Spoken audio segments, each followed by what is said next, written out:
Right, the crowd are on their feet now. This has to be one of the best performances we've seen of the year. Only in the dying minutes will we ever see anything as great as this ever again. Oh, and it's a goal!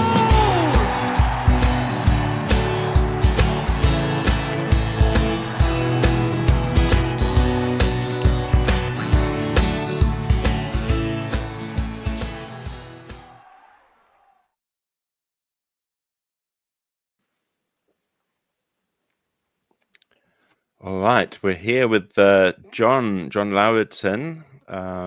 Thank you so much for being here, John. And I have to first of all thank you, and of course thank Iñaki for making this happen. So very grateful. Welcome to Nick's World of Football podcast. Thank you very much. I'm very honored to be part of this. No, likewise. Thank you for coming on the show. I appreciate it. All right.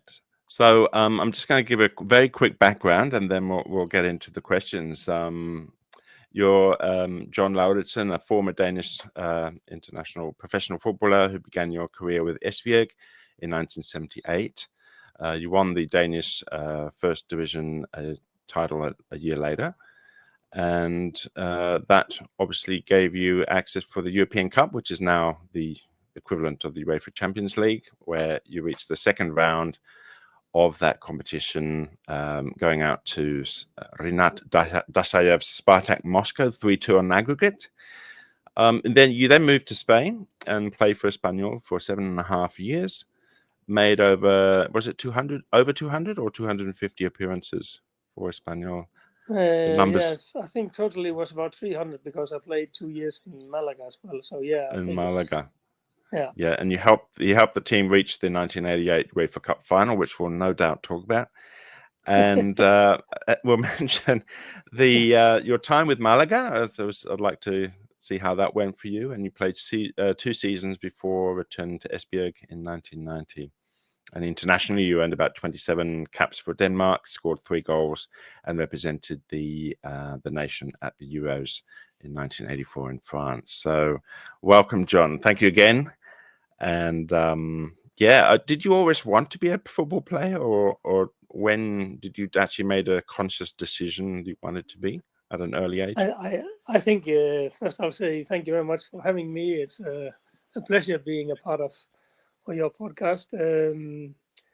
I think like every kid in the young age, I had a dream to be a footballer. I think it's allowed to have these dreams because in my life I thought it could be difficult, almost impossible to arrive to that football stage called First Division, called professional footballer or something like that. But when I was 16, 17 years, I played in Vejle, which is a rather big club also today.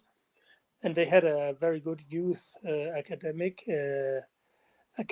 And I played there 3 years. And when I played there, I started to believe that it could be possible to arrive some further in this football world. So I think I was about 16, 17 years before I realized that it was possible.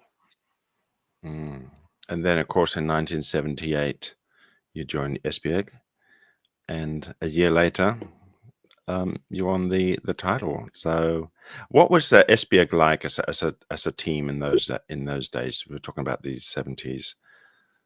Yeah, but Esbjerg was a really good club. It has been champions of Denmark, the first division, in the 60s 4 times, 5 times in a row almost. So it was a great team.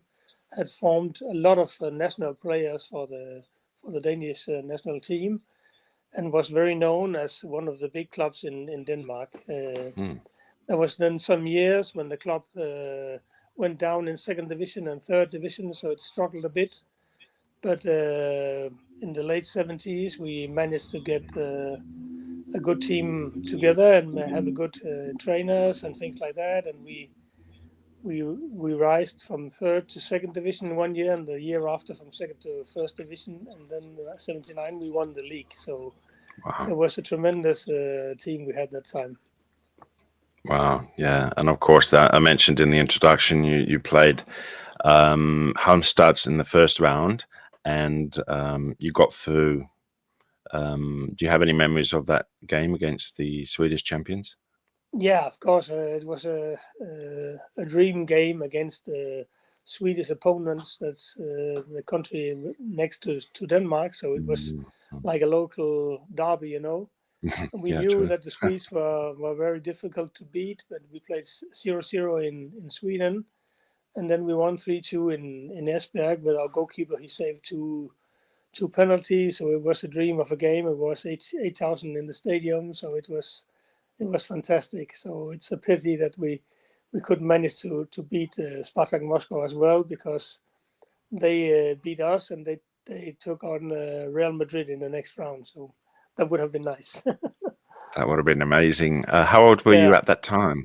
Were you like 21 I was or 20 years. Yeah, 19, 20 years.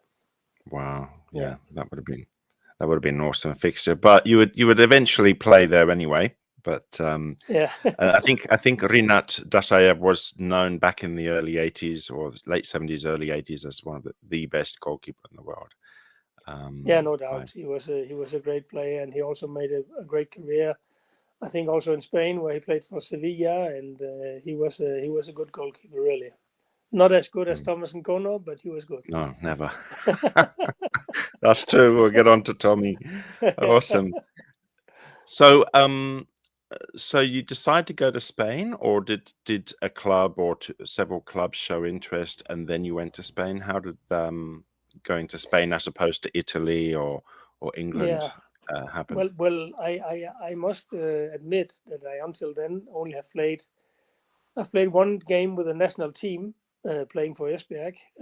So I thought, you know, it inspires you every time you come a little bit further in your career. It inspires you to go further, you know. So when I played with the national team, I start dreaming seriously that it could be a matter for me to play football in a professional way. So when we've beaten the Swedes in Denmark in the European Cup, there was some agents that contacted me and wanted to have a speak with me, because the first club that offered me a contract almost was Sevilla.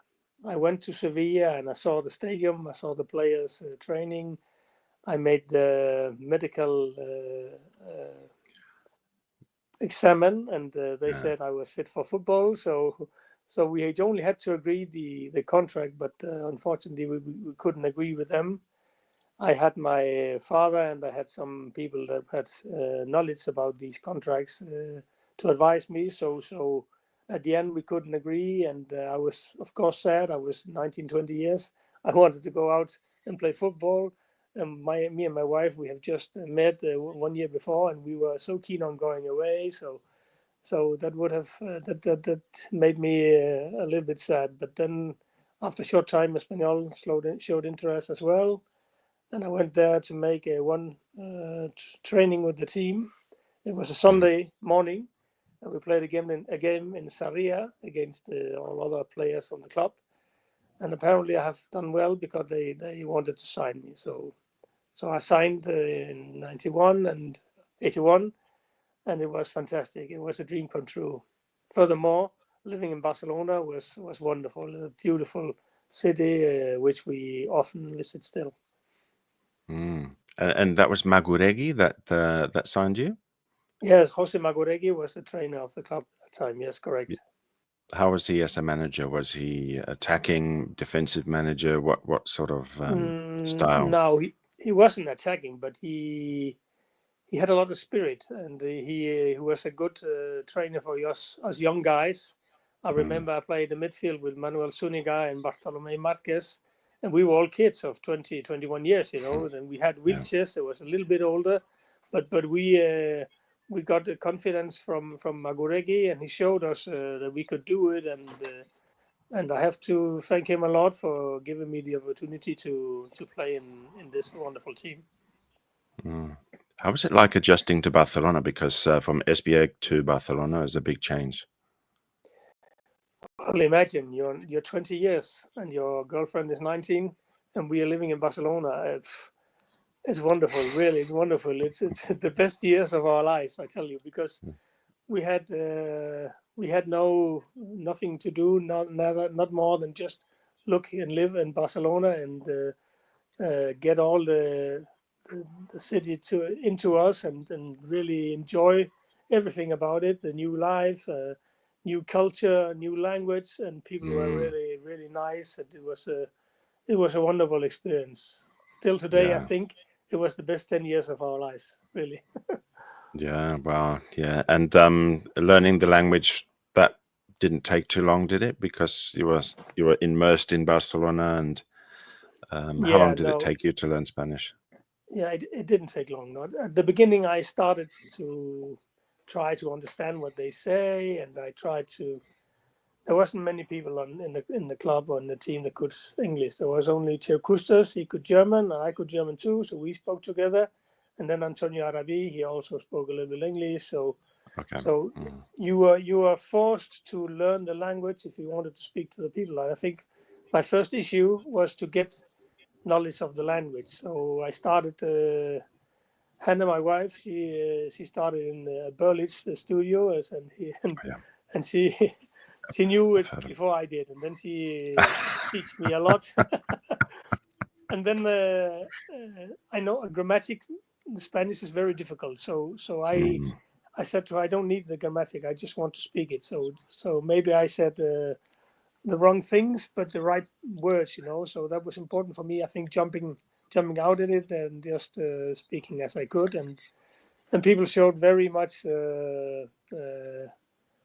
interest in having me speaking Spanish. So I think it was very positive. Nice, nice. So you were winter signing, like you mentioned, December 81. Yeah. The season finishes, and then I'm imagining the season would have finished early because of that summer was World Cup 82 in Spain. Yes, correct. So Yeah, I finished. I did you think we stay in finished. Barcelona? Yeah, go ahead. Sorry. Yeah, no, I think it finished already in May. If I know, I think it was very early, and normally it's June before it finished. No, we didn't stay in Barcelona, but because we had a marriage we must go to, and it was our own, So we went to Yeah, Denmark. yeah, and get away from football for a little bit. Yeah, but we saw all the fantastic game in our stadium, Brazil against Argentina Yes, and Italy, and it was tremendous. right. So of course the new season starts, and after the World Cup, actually, you were saying to me before, your Belgian international goalkeeper had a pretty bad game. So when he came back from the World Cup, you gave him or the team gave him a nickname. Is that right? Yeah, because sadly Theo Kustas only played one match in the World Cup. It was against Poland, and Poland beat Belgium 3-0. And Boniek made all 3 goals, so all people called him Boniek when he showed up at the first training. So yeah, but I need to tell you something that before. When I came to Espanyol, I wasn't in a very good physical form, because the tournament in Denmark ends in December or in November. So I haven't been trained for 1.5 months more than I did on my own. So I needed to recover a lot of physical training. So I was training a lot on my own. I didn't play in the game in the team the start. It took some months, a month or two Okay. before I played my first game. And then I remember my first important game was against Valladolid, in the old stadium in Zorrilla. And we win 4-2, and I make a goal. And that Oh, made nice. my world a little bit easier, because I had very lot of things I wanted to do for Espanyol. I wanted to play. I wanted to help the club to get as big in Of course. in the league as possible, But Yeah.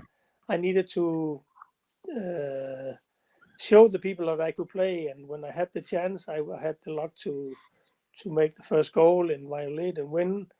And short time after that, we beat Barcelona 3-1 in Camp Nou.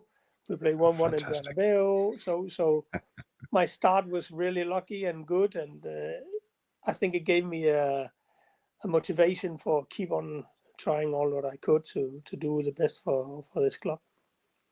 Yeah, and I guess the press, La Prensa, would have been a bit putting a bit of pressure. So when is he going to play? When is he going to play? So that was perfect for you. Yeah, it was a little bit of a pressure, Maybe it was lucky for me I couldn't speak or understand the language, because being one of two foreigners players in the club, you just need to make a good to play. You need to make a good paper there. So I was a little bit sad that I couldn't help the club at the start, but it was logical because the Spanish football was in a higher level as the Danish football, so I needed to be totally prepared for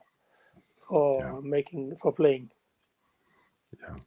So after Spain '82, Tommy arrives. Tommy O'Connor. So we still had Theo Custas. So was Theo still? I don't know how you say it in English. Titular? Was he in the starting team, or was it between Tommy and Theo? Yeah, the actual thing is, I really don't know what happened in that matter, because suddenly one day Theo told me that he would maybe not play here much longer. I don't know what happened, but only thing I know is there came another goalkeeper, and I was very sad of that in the start, because I had a very good relationship with Theo and his family, and he helped me a lot in the start.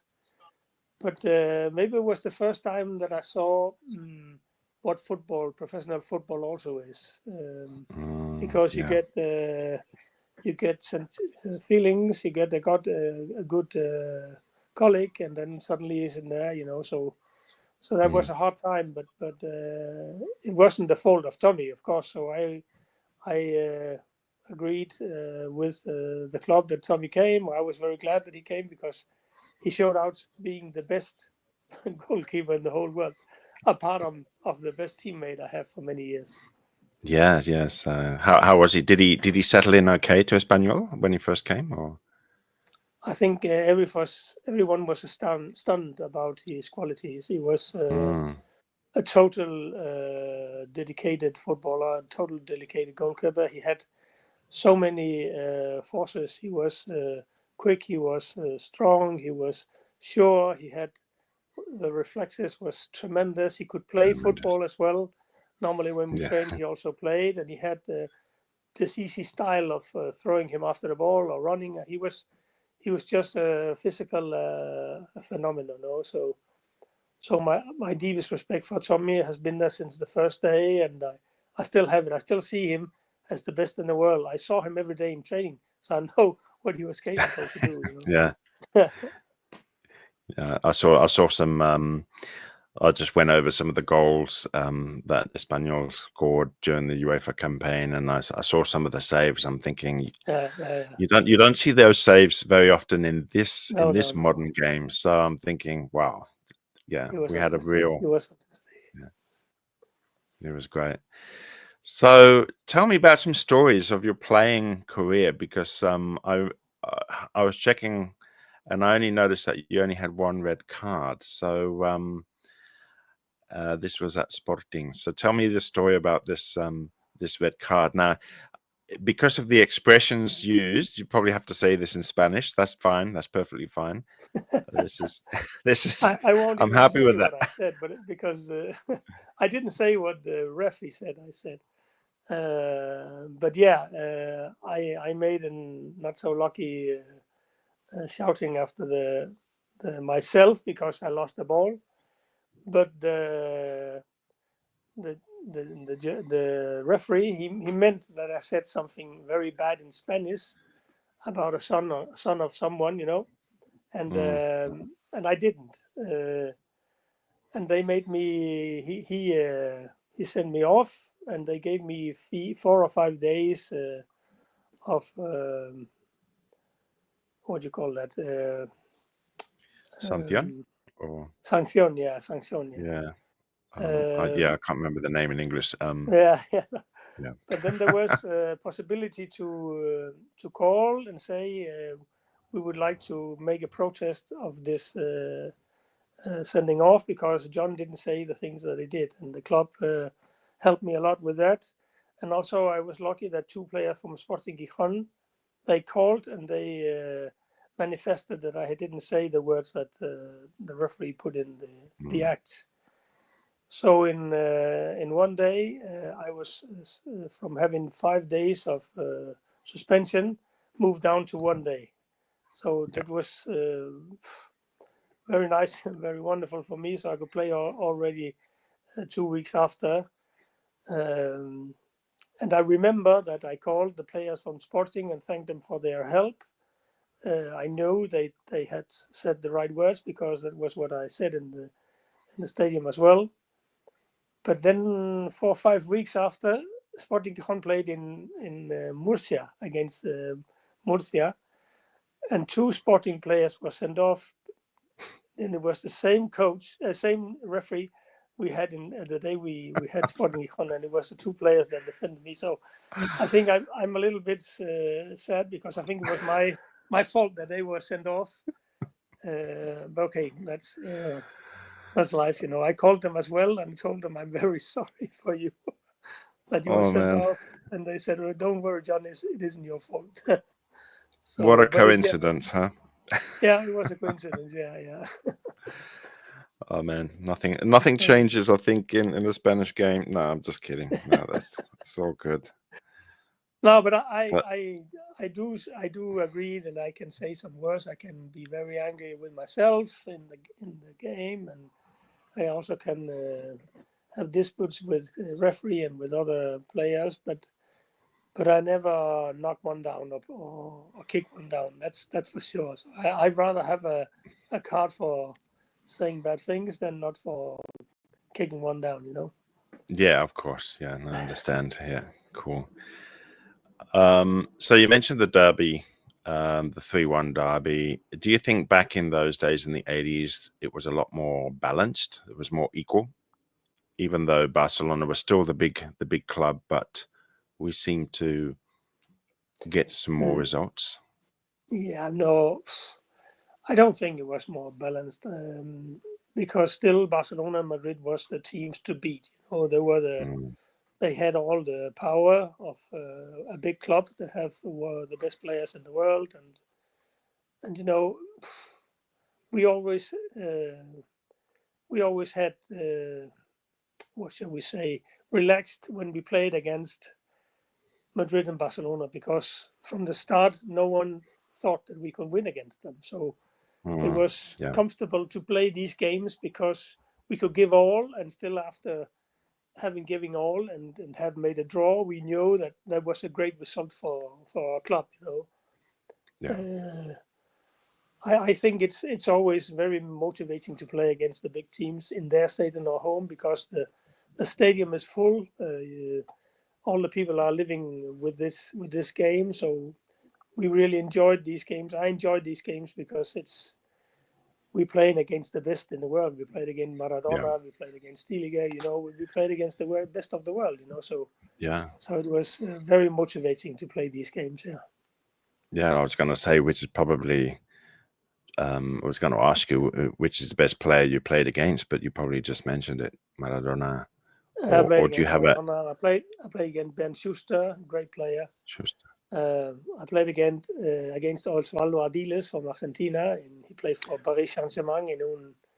We had a game in Mallorca in a tournament over there, and we played against a lot of big players. All my teammates in Espanyol were big players, But no. I had a lot of luck to play against big players. Also, with the Danish national team, we played against Platini and also many great players. So it was a great experience to play against all these big players. Yeah, I bet it was. And still in that time, I think the Spanish league also was one of the best in the world. Yes. No doubt. Yeah. Cool. Now, I have a picture of you dressed up as Reyes Magos. Do you remember that? Yeah, I remember. I've got it here. I'll bring it onto stage. How about that? Yes. So, did you draw the one left? How did they get you to do this? Was it punishment or was it something you wanted to do? Well, you know, in those days they made us do everything. You know, and it was Oh, really? very crazy. You know, it was up to the Reyes Magos, and you can see it's Tommy and me, and then it's Eduardo Mauri as well. Yeah. And of course, I remember that they wanted us to make a say a nice Reyes to our fans, you know, or something like that, you know. So Yeah. they dressed us up like that, and then made us come to the stadium to make these photos. And yeah, I think we looked rather ridiculous, all three of us, but well, it was a good case. But I reckon you look back on that and you just laugh. Yeah, you have to laugh at Yeah, that. yeah. I saw it. I thought, I can't let him get away with it. I have to show him No, this. no, it's wonderful. Okay. Do you have any other stories from before we hit the UEFA campaign? Do you have any like other stories from La Liga or anything that you remember vividly? Things that happened. Oh, there happened so many things, you know, though. It's almost difficult to take one out, you know. But no, maybe I'll get something to think a little bit later. Yeah. But now at the moment, nothing comes to me. Did it? Because I didn't realize you were that close to signing to Sevilla. So when you went back to Sevilla for the first time to play for Espanyol against Sevilla, was there anything there that you thought, oh, I could have been playing No, here, or no, really, there wasn't any problem. No, no, not at all, not at all. No, because I haven't.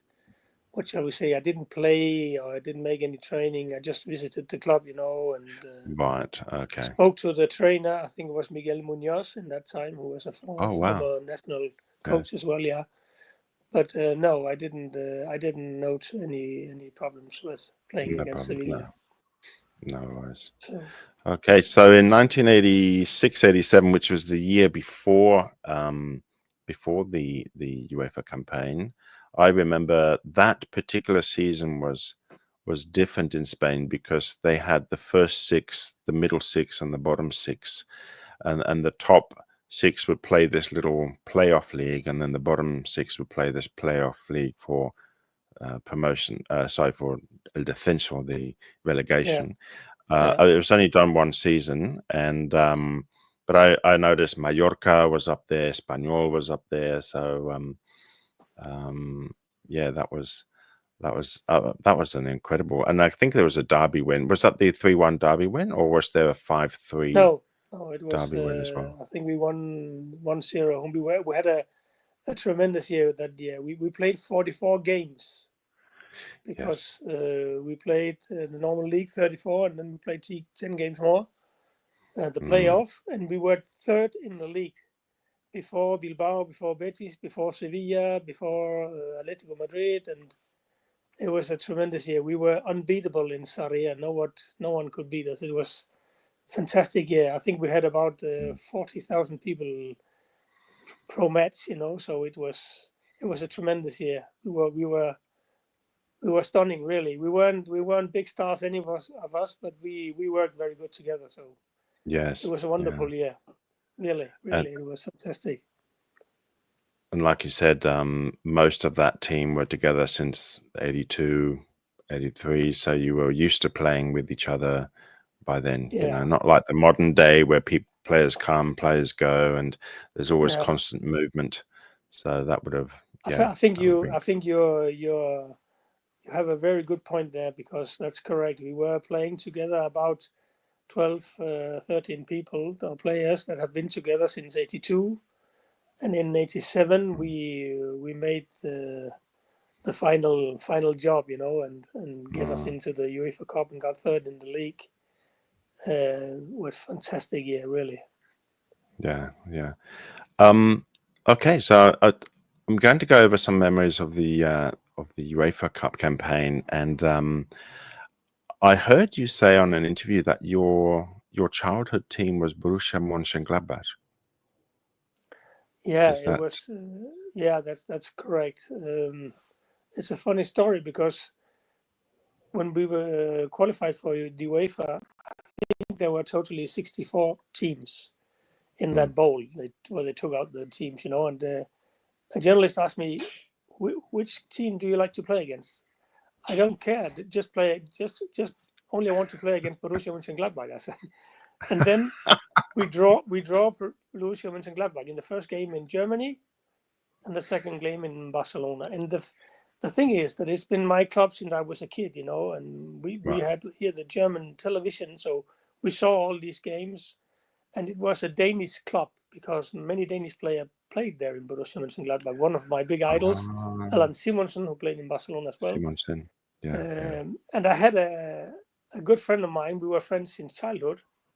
And we bought, when we were kids, we bought these T-shirts from Borussia Möenchengladbach and went on the field. And I was Simonsen, he was Lefebvre or Henning Jensen, and we played there Sunday after Sunday and Monday after Monday when we were kids, you know. And when we played against Borussia Möenchengladbach with Espanyol that Wednesday evening in Germany, when we're sitting on a hotel, Tommy and I were gone for rest to make the siesta, my telephone calls. And my boyfriend from then, he said, "Hey, it's Steen. I'm down in the corridor. Do you have a ticket for tonight?" So he went all the way from Denmark to Borussia Möenchengladbach to see that game. So I'll never forget him for that, you know. So of course I have Steen. I have a ticket for you. So he came to see me, and then afterwards he said it was a marvelous game you played. Espanyol played fantastic against Borussia, and we were both Borussia fans. But he thought Gladbach were bad. We were better. So that was a wonderful experience to give him that game. Yeah. 1-0. Pineda scored, I think, that only goal in I should have Germany. made a goal or two, and we should have made 3 or 4-0. We were so good that day, really. Yeah. I think we had a lot of big games in the UEFA, but that was one of the best played games in all our UEFA careers. I think we played very good. And then, of course, the return fixture in Barcelona, and I remember seeing that pitch was so wet and muddy. It was water polo. It was water polo. Yeah. But it was fun to watch, but probably not fun for you guys for playing. No. I think it was difficult, but we won 4-0, I think, and off to the next round. After the next round, and of course that was AC Milan. Now, was that the Gullit, Van Basten, Rijkaard, or did they sign the year later? No, they signed that year. That was them. Yeah, Donadoni, Maldini, Baresi. Fantastic team. Wow. I think after this year they won the league, the Champions League, 3 or 4 times a row. You know, but we beat them. And in Italy, which. Yeah, we played in Lecce because the stadium of San Siro was closed due to public problems, you know. So we played in Lecce, and we played at 3 o'clock in the afternoon. That was the first time when we lived that Rai, the television of Italy, bought the games and ordered the games to play at their time. There was a game at 3 o'clock. We played against Milan. Then there was a game at 5 o'clock, and at 7, and at 9 o'clock. So they showed 4 games that day. Right. Okay. So we eat spaghetti at 10 o'clock in the morning. Wonderful. And you were sort of full. Yeah. But that game, I saw those 2 goals, and I remember returning home from school, and I didn't know what happened, and then there was the news, and I couldn't believe it. I was thinking, wow, that's incredible, because they were already, all those players, people knew these players really well, it was a good team. But Subiaga made a fantastic goal, and after Pichi Alonso made one as well, and then it was settled, you know. Then 0-0 at home, and after the next. Okay, then we move on to another Milan. You score your first goal at San Siro. They opened. Yeah, that's correct. Yeah. And we played 1-1. 1-1. Do you score many goals with the head, or? No, I don't. No. So that was unusual. Very unusual. I don't know what happened. And all my mates, they said, "Well, how could that happen, John?" I think I made one in all my years. I made one against Andorra in La Copa, and this one against Inter. And I'm counting the trainings also. It's not only the games, also the trainings. Yeah, I didn't make when it wasn't my fault. You know, we had other people that could do that. You know, and then we made 1-0 in Barcelona. A fantastic goal of Diego Orejuela, who sadly not is here anymore, but he made a fantastic goal that day. Tremendous. Our big captain. I was more nervous about that goal, that game in Sarriá against Inter than I was against AC Milan. I don't know why, but because really all they needed to do was score one goal and they would tie the fixture. Correct. So I don't know. But so go ahead. Against Milan, I wasn't okay with 2-0, but I think the fact that Gaillard he took out Gullit totally in 2 games. Oh yes, that helped us. That helped us a lot, you know, because Clemente made a special mark to Gaillard that he had to go after Gullit. Even if he goes to the toilet, you go with him. He said. So, I remember that. I remember him saying, "You stick with him no matter what." Yeah. That's right. Yeah. So I think he stopped a lot of their good play. You know, he was a vital player for them, but as he wasn't on scene because he was totally kept by Gaillard, then it was a very good thing for us. Yeah. Thank goodness, because they were a powerhouse, and like you said, they won the Scudetto that year or the following year. I think the following year. The following one. So Vitkovice. The first leg was in Czechoslovakia, as it was called then. I noticed a few things. I noticed the El Campo de Barro, the muddy pitch. Was totally brown, and Tommy O'Connor wasn't playing. I'm thinking, no, where is he? What happened to Tommy? What did he do wrong? I think he suspended in the bath or something like that. He was injured, but we played first in Sarriá. Right. Yeah, and we won 2-0, and then we played up there against them. And I think it was maybe the most difficult game because they were unknown like we were. So they couldn't. They could only surprise as well, you know. So it was a really tough team. Valverde, he was so small, but he was more small that day because I think the players of them, they're almost 2 meters, all of them, you know. So he looked very much up to them, but as a big player he is, they couldn't hold him, you know. So, but it was a very strong physical team, you know. So it was. So, okay, and it was home, and then and basically that. I mean, I remember you scored your second goal in the home match, a free kick. Yeah, that's right. Yeah, correct. And Michel Pineda made the 2-0. The 2-0. Yeah, awesome, cool. So we're going down to Club Brugge in Belgium, and I think that was a bit of a nightmare of a game in Bruges, wasn't it? We lost. Yeah, there Clemente should put a man on Gaillard because he made his own goal, I think, didn't he?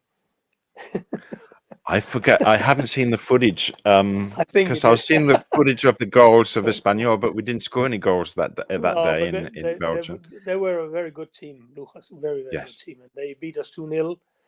But then we had the Magnifico Stadium Sarriá for one night turned into I don't know what to say. It was fantastic, really. There was 42,000 people. It seemed that there were 94, you know. So that was a tremendous evening, really. We win 3-0. Fantastic. We went to extra time. I remember that. I was watching that live in Spain, and Pichi Alonso. Yeah. And I remember the el comentarista, the commentator guy, say, "This is a goal that is worth a final. Un gol que vale una final." Eso es. And and it was just unbelievable.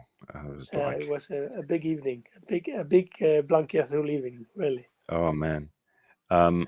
So just going back in that campaign, at what stage did you think that we could probably go far in this competition? Well, In the UEFA Cup? if I must be honest, and I have to sometimes, we didn't think that we would win the first round. We didn't think we would win the second round. We didn't think, but still we thought it. It's strange, because we had so much confidence due to the year before where we won, where we got third in the league, and showed everyone that we could play against everyone and we could beat everyone. So here we are with a team that is totally organized, and we know everyone knew what we had to do. We knew everyone the force of the colleague, and I think we welded that together, and then we had some kind of dream team, So I remember that in the league we struggled. We struggled a lot. I think Yes. that year we only got saved from the bell in the pre-last game, So it also had these costs, But in the UEFA we were unbeatable. We were fantastic. Well, we weren't almost unbeatable. Yeah, because that was that game in the semi-final against Bruges in Belgium was the first game that we'd ever lost. In the whole competition. So yeah. So we have the Leverkusen, Bayer Leverkusen. They beat Werder Bremen in their semi-final. It was an all-German semi-final, and they came through. I was actually hoping Werder Bremen we would play them because my dad used to live in Bremen for 3 years before he got married. So he liked Werder Bremen, but we got Bayer, unfortunately. So that was a tale of two halves. Well, two different. The first game was, again, I guess it was similar to the Bruges game in Sarriá. It was like una olla de presión. It was celebration. Same. It was great. I think there was a goal disallowed. Was it for Golobad or for Orejuela? They would have scored a fourth goal, but it was disallowed by that could have saved us. Could have saved us. But I can't remember which player it was. Yeah, but I get a bad feeling just talking about it, really. Just seeing all these teammates, these wonderful teammates, but I think we all had the desire to give a title to our fans, that has been so good to help us. I remember we had charter flights to each game, and all the fans that could, they went with us in this plane. We had such magnificent experiences on these trips. And I think any player of Espanyol would like to win this league or this cup for the fans more than for ourselves, So it was a tremendous disappointment not having done it, because until halftime it was 0-0. I think that's right. You're talking about the game in Germany. In Germany, yeah. Yeah. All the experts said that if we would be 0-0 up until half time, we would win the cup. I remember buying all the newspapers, reading them like 3 or 4 times over, and all the experts, But football is football. Yeah, there's nothing. Yeah, but it was so. I just can't believe it still, because we were not so weak. We were strong. We were a strong team, So I couldn't imagine what happened.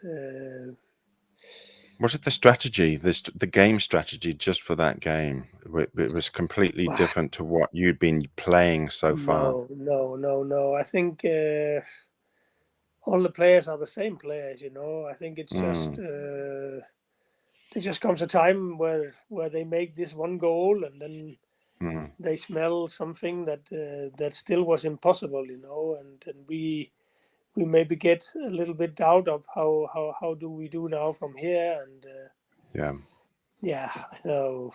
I think we could do 1,000 words and say 1,000 things about that, but still it's still there, and we cannot do anything. I'm still very sad because of my colleagues, of my mates of the team, because I think we all deserved, really, having beaten all these big clubs out, we deserved to win it. But that is football. It's not logical. Not always fair. I remember the penalties. We were ahead for the first few shots. We were 2-1 up, but Connor had saved a shot in the penalties. But my biggest, I couldn't stand Falkenmeyer, the German goalkeeper, was waving his arms everywhere. Every shot. I'm thinking, just stay still. It just made me more upset. When. Oh man, it was just that was horrible. Oh well. Horrible. But coming back to Barcelona this evening, having about 1,000 people in the airport midnight, shouting "No pasa nada, no pasa nada." I still get goosebumps about it because it was fantastic. I do remember watching the next La Liga game that you played against Logroñés, and it was a very, I think for me it was a bittersweet game, even though it ended in 0-0. I think that game kept both teams alive for the following season in La Liga, in the First Division. But I loved the fact they did a Pasillo de Honor. I don't know what you call it in English. What do you call it in English? Like a I don't know. I'll put it in the description. There's some. This is what happens when you're bilingual and you use certain types of expressions, and then you forget the other language. I don't even know if they do it in England. Maybe it's I Spanish. haven't seen it. No. But obviously the players on the players on the left, for those that don't know, and this is a picture of Logroñés at the start of the game before the game starts. On the left, it's the Logroñés players clapping, and then on the right hand side, it's John Lauridsen at the front, and of course all his teammates. And I saw that game live, and it was like, wow, I thought that was really good. That gives a lot of respect for the Logroñés players. And for the people that had decided to do that, so that was nice. Nice, cool. Yes, so it was obvious that you weren't going to continue at Espanyol. So the 88-89 season, you go to Malaga. So I was going to say Esbjerg, Espanyol, Malaga. Did you say to your agent, make sure it's a blue and white team? Yeah, it looks like that, yeah. It was only when I came here back to Bramming, where I live now, they played in yellow and blue. So that was different. Yellow but blue. From all my professional career, it's been blanky. Blue. Yeah, I thought that was cool. It was really cool. Not many players sticks to the same professional colors. No, that's true. How was your experience at Malaga? Because I don't really know much about that. What was it Malaga like? was a wonderful place to live, and it was very, very nice people and very good teammates. I played with a lot of players that have been good players in other clubs as well, like Juanito, who played in Real Madrid. And Bocaron Esteban played in Barcelona, and then Miguel Angel Ruiz, and who played in Atletico Madrid. So I played with some really good and great players there, and the passion for the football in Malaga is tremendous. We had, although we struggled every year against the bottom of the league, we had about 30,000-40,000 every Sunday we played. So it was really a nice experience, but it would never be the same as Espanyol. That was for me Yeah, well, because it was the first club and because I was there so long time, it has a special place in my heart, of course. Yeah, of course, I understand. But you returned to Sarriá to play Malaga Espanyol versus Malaga. How was the Yeah, reception when you first returned to Sarriá that following it was season? tremendous. It was really, it filled me off with all the nice things that I have experienced at Espanyol. The people took very good against me, and I think it was noted in my game. I played rubbish that day. Really, they took me out after Really? 1 hour. So, because I suppose I have thoughts that it's wrong not to play one of my teammates from Espanyol, you know. But I never forget the way the people they received me in Sarria. That was a special day. And when Diego Orejuela said to me, "John, come here, we need to make a photo with you." So I made a photo with the team in my Malaga dress. So that was something special for me, really. Nice. That was very nice experience. Awesome. Yeah. So obviously then you went back to Esbjerg and played another couple of seasons there. And I think you helped them get promoted back to the second division. Is that right? Yeah, to the first division as well. Yeah, in 3 The years. first as well. So okay. Yeah, so we got up in 2 years, so that was wonderful. And the problem is when I came back, the football was going down. There weren't many people at the stadium, and we played in a lower league. But then in 3 years, we raised us and got up in the best league again. So now Esbjerg is almost on top again. So that was nice. Nice. Yeah.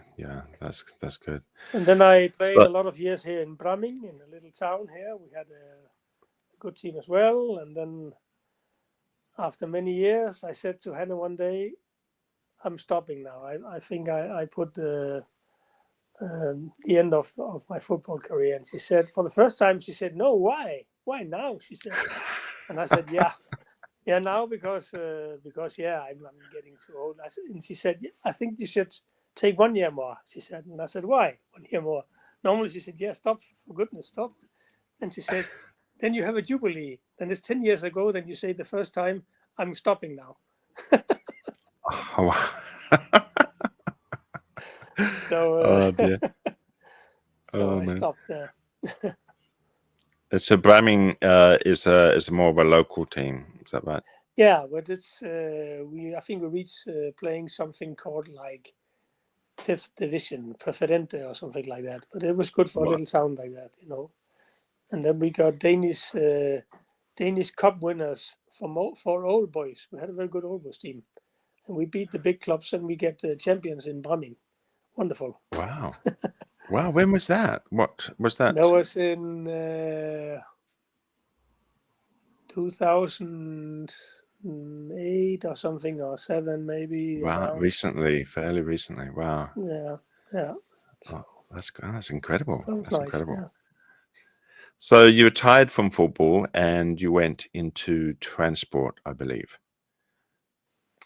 Yeah, I must admit that after so many years in Spanish football and after having played so much and lived so much for the football, I was a bit fed up with football. I needed something else to think about. I need to do a normal job from 8 to 4, having all the weekends off, you know, and things like that. So I had there was a Danish company that was sponsor of Esbjerg, and the company is called Blue Water, and it's a transport company, and they made me come in to this company.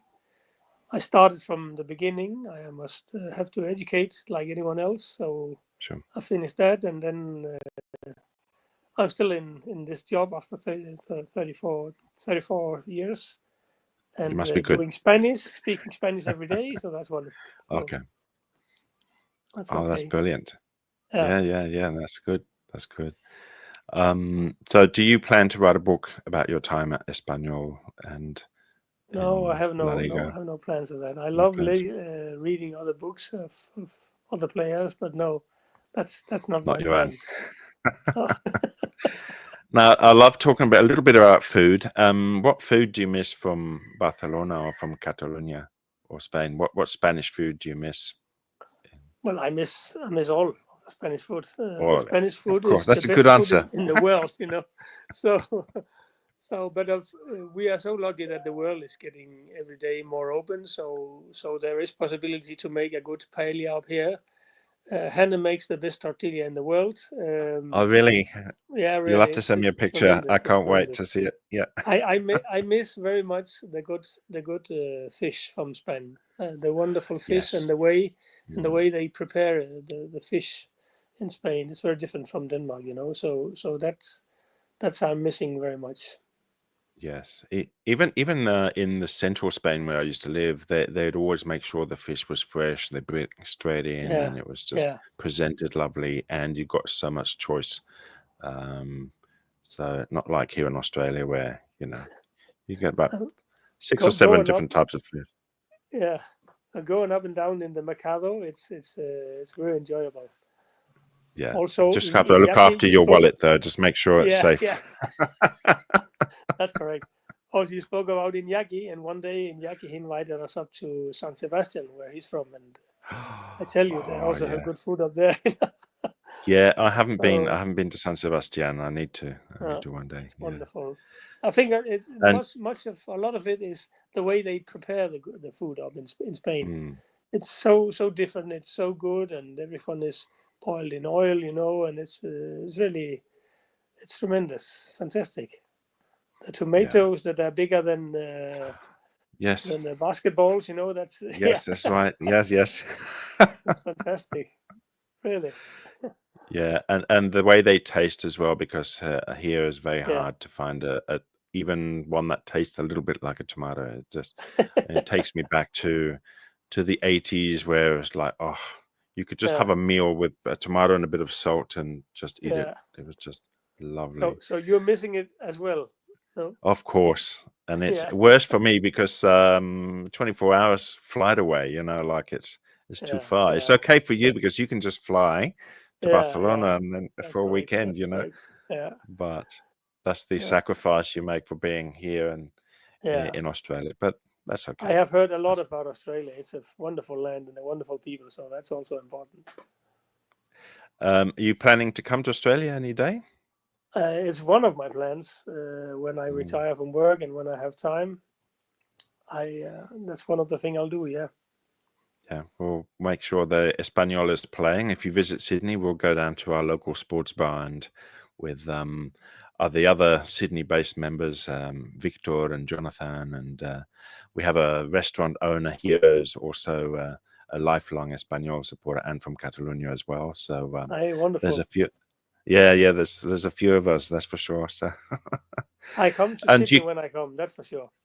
yeah, absolutely, you're invited. I want to All see good. the opera house because it's made Of by course. a Dane. That's right, 1973 Yeah. or 19. Yeah. Yeah. I don't know what his name is, but yeah.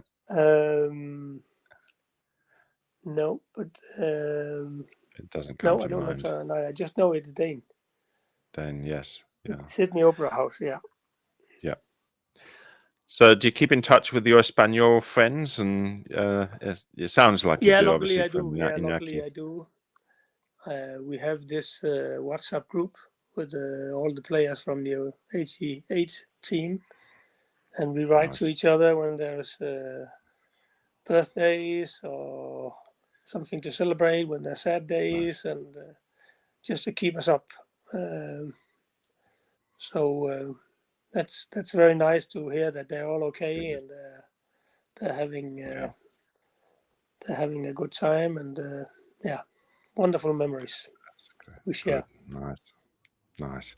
Now I've left the subject of the Danish national team for last because we have. Oh yeah, wonderful. This Viking. is the hat from one of our Espanyol members here. He has a Danish friend. Actually, he grew up in Greenland, and he gave him this hat. So, what do you say in Denmark? We know when you say "Go Denmark." What is there an expression, or the fans say Kom så Danmark. Kom så Danmark. "Kom så"? Kom så Denmark. Kom så Denmark. Yeah. I was going to. We could have made a better one, couldn't we? But okay, it's okay. It's okay. Oh, that's okay. There's most of the football chants are like that.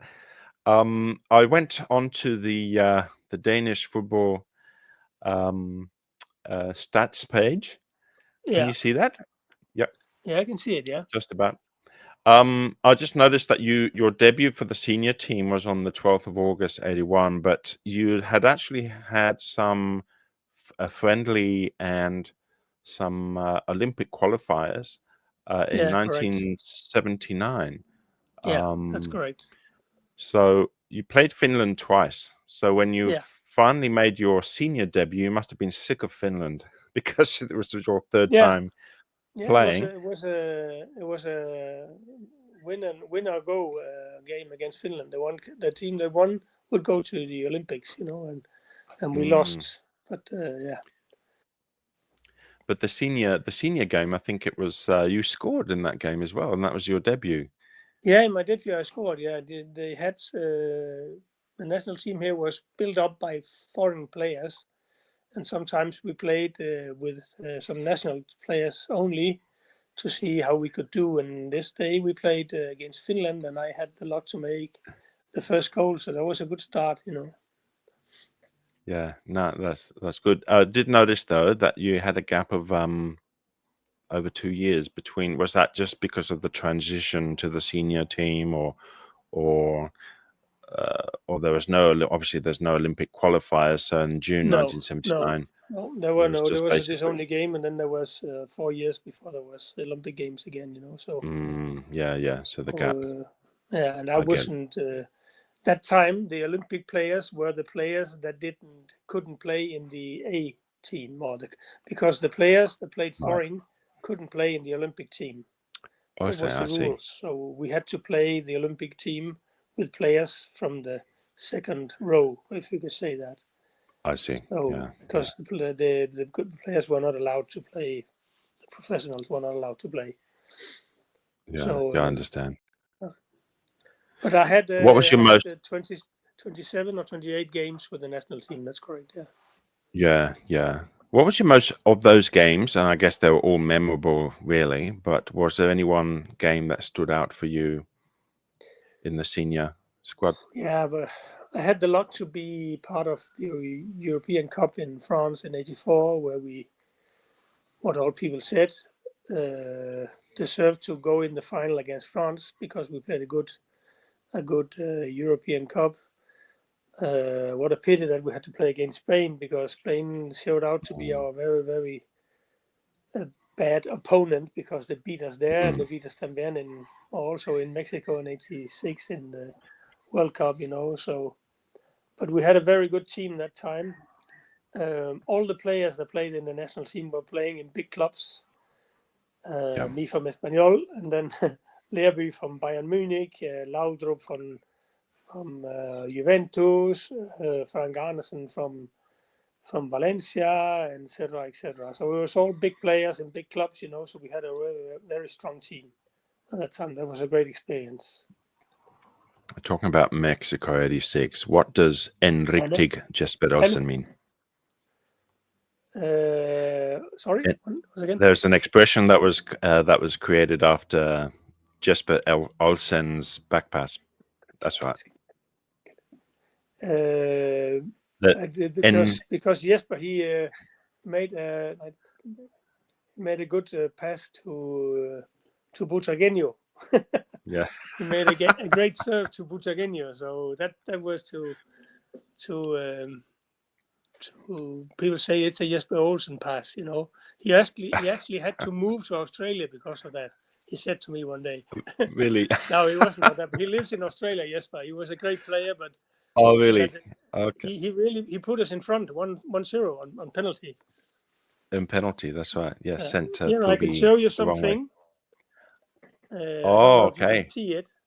Yeah, let me just get rid of the this and let me. So show me again. Yeah, this is a souvenir that says John Lauridsen. 28 games from the national team, and then here you can Oh, see all the games, all the on the edge. the games I played. Yeah. Oh, that's beautiful. Every player get that when he has 25 games That's really nice. in the national team. Yeah, so that I have Oh, here wow. for forever. And Yeah. there Wow. are some teams or countries that don't exist anymore.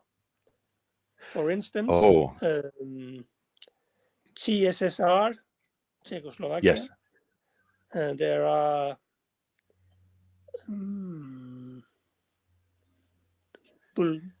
Bulgaria, Yugoslavia, That's it. that don't exist Yes. anymore. You know, so Yes. the I was German going to Republic. say East Germany, but you only played that as a friendly, and that No, was here I have the one again. Also made a goal in that match. wow. The How heavy is that? The 8th of May, 85. Don't know if you can see it. Oh, okay. Yeah, it's kind of Oh, there we go. Yeah.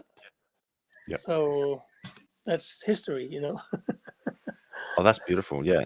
So you're asking Hannah to take it off the wall. Yeah. Oh, that's awesome. Now I just want to ask you, where were you for that famous 1992 Euro Championship win? You know, when Denmark won the Euros. I was sitting in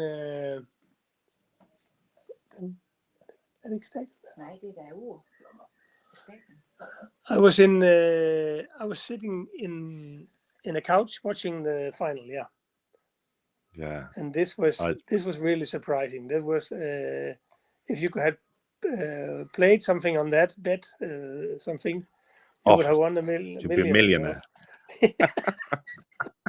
because they were called from their holiday. They went, yeah. I had holiday, yeah. Yeah. So I just want to show you. I also have this. Oh, nice, beautiful. Oh, that's awesome. That's very nice. The day they opened the stadium, we beat Liverpool 3 or 4-0. Yes, that's right. Ben Sahar and Luis Garcia. Yeah. I think Ben Sahar scored 2 goals and Luis Garcia scored 1. Wow. Yeah. That must have been an emotional I remember one of my I would say idols, even though he was from a different De La Peña. He played that even. He played tremendous. A great game. Yes. And he scored both goals against Barcelona at the Camp Nou. Yeah. In 2009, where we won our last derby against Barcelona. Was that really? So it's been a long time. Yeah. Cool. I just wanted to ask a couple more questions. One's about the modern game. What do you think about the modern game? What's different about the players that you used to play with in the 80s compared to these days? Well, it's a totally different way of playing now. I am really physical. The players are strong. They are well prepared, and I think the systems that allow the trainers or the coaches or what it is to know all about the cuerpo of any player. You know, I think that's vital. They can put some tapes on the players, and they can measure how they have to work, how much they have to work. They have a lot better shall we call pitches today. The football stadiums are much better prepared. They have artificial possibility to play in artificial grass, and they have a lot more preparing or possibility to prepare better, you know, than we had. I think that's the big difference. I admire the way they play today. It's very, very fast. Everything goes very fast. They are very strong, all the players. They play all. Even a goalkeeper could play football, you know. So there's no one you can say he's a left back or he's a right back. They can play all positions, you know. So I am a big admirer of the football of today. But still, I stick to the time we had, the way we played. I think it was wonderful. I think it allowed more a player to develop himself in my times as it does today, because it's so different the structure today of football, you know. So I'm glad I had the period I had. Yeah, absolutely. Also, in terms of social media and things like that today, I think it's they cannot move today, or they don't have a private life in the same way as we had, and I don't know. Maybe it's because it isn't possible for me to play today, but I'm glad that I played in my time. Yeah, really. In your time, Yeah. VAR, yes or no? Do you agree, or do you think it's spoils the game? For some things, it's good, I think, really. But the other day here, we saw a game on television. I think it took Champions League. I think it took 5 or 6 minutes before they decided what to do. And I think that if we make all these rules that make the play stop so often, I think we will spoil the football. I think we'll spoil the game. So I think it's important to use the VAR, but only for some specific things. Today they can see if he's offside due to his left finger, you know, or something his like left that. finger, yes. Yeah, or his nail, you know. I think it's not. Oh, it's too much. It's too much. It's too and much. I could wish. I had a wish once. I don't know if it's crazy, but I think I would like if they stopped to have the rule of offside, because I don't think there is any team that can afford that someone is standing up there the whole game waiting for the ball. Still, I think it could be good, because we then avoids all the discussion about is it offside, is it not offside. So I think that would be a good thing to try for 1 year or half a year. I don't know. Why not? But I can't say the reason why not to do it, because I think it takes a lot of time when they have to go out and see the VAR, and it's ridiculous sometimes that it's a fingernail or it's a hair or something like that. You know, I think it's too crazy. But still, the players, I admire them really. They're fantastic. Yeah. Compare, yeah. And what do you think of the knee slide celebration? You know, when they slide on their knees. That's something you didn't see very often in the 80s. No, we would have broken the legs if we did that, because all of these dry stadiums, you know. Yeah, but I think I could allow the people to have a little bit more fun when they score a goal. As someone who hasn't tried to make a goal when there's 30,000 people, he don't know what it feels like, you know. So it's just you want to shout it out together with all the people that are watching it. It's it's so enjoyable that it's difficult to describe, but you just think you've done something for all these people that are sitting out there, you know, and for your teammates. Yeah. So I think it's sad that they make yellow cards because they take off the jersey, or yellow card because I don't know. But I think we should allow the people to be glad and be happy when they make a goal. It's when you have done it and you have felt it. It's very significant for a person. Yeah. All right, so we're moving on to Espanyol. Just got a couple of last questions. Espanyol's been struggling these last 4 to 5 years. What do you think the club needs to do to become more stable?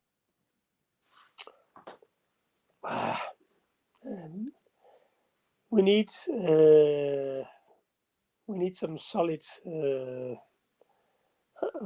or 3 leagues that will be solid. I know that's not so easy, but if we have 2 or 3 years where we stay up in the first league and we end up in the middle, like we did in our time, and then you make some confidence, you make some thoughts that you can do it. You know, it would be nice, but it's very complicated because the league is very, very difficult. There's no easy game for anyone in Spain. No. You can see Espanyol, they beat Real Madrid the other day, you know. So there's no easy game. But I wish that the team and the club could stay up 3 years, having done some good league years, and then just stay in the middle would be fine. So they have 3 years where they could consolidate a little bit of being stable, you know. So that would be nice. But what needs to that? Oof, that's difficult. You need some good players. You need some good trainer. You need the public. You need anything. It's not. Yeah. If I had the solution, I would say it. Really, I would. Yeah. No worries. Former Esbjerg player Martin Braithwaite is wanting to buy Espanyol. What are your opinions on that? Would he make a great owner? Yeah, there's been written a lot about this here also in Denmark. And as long as there isn't any formal note that says he wants to buy it, then I think it's only rumors. But if he has the guts and he has the economic way to do it, it could be wonderful, because the little I know to him, he's also from Esbjerg, you know, but I have spoken to him sometimes. He's a very nice person, and I think he had some good values that could fit in the values of Espanyol. So why not? It could be nice. Yeah, I mean, it was impressive that he would stay with Espanyol when we went down to Segunda Division. So that tells you the character and the belief in the squad, and so yeah. I spoke to him. He was very glad of being in Espanyol. He was very glad also to be in Barcelona, because he has been there some years before. He played in Football Club Barcelona, and then he had his kids and his wife. They were glad for Barcelona as well. So I think all went up in a good way. But and I think we could have used him this year as well. So so it's a pity. But okay, that's the football today. I know. There are new worlds, there are new games, there are new teams. So yeah. So if he come back and buys it, it would be wonderful. That's it. All right. I think this is the end of the interview. But is there anything that you wanted to say, a message to the Australian Pericos, or to the afición in general, or any other thing that you wanted to share? I just want to thank you a lot for making contact with me. I'm very honored of such a Perico that you are. I think I'm thrilled about the way you do it, and I think it's wonderful for our club that we can be so united, even though we are so many thousand kilometers away from each other. So I think it's wonderful. That's what football can, you know. So and I hope and I wish that our club will stay in the first league, in the Premier League. We hope that Ernesto Valverde will be a good trainer and say to his kids from Bilbao or his players from Bilbao on Sunday, you just have to lose here, you know. But it would be nice to win against Bilbao on Sunday. Yeah, that's it. Cool. Well, thank you so much for being a guest today, John. I've really enjoyed today. Enjoyed talking about your career in Espanyol, and I appreciate you being here. So thank you so much. Thank you very much. Have a nice day. Will do. Bye.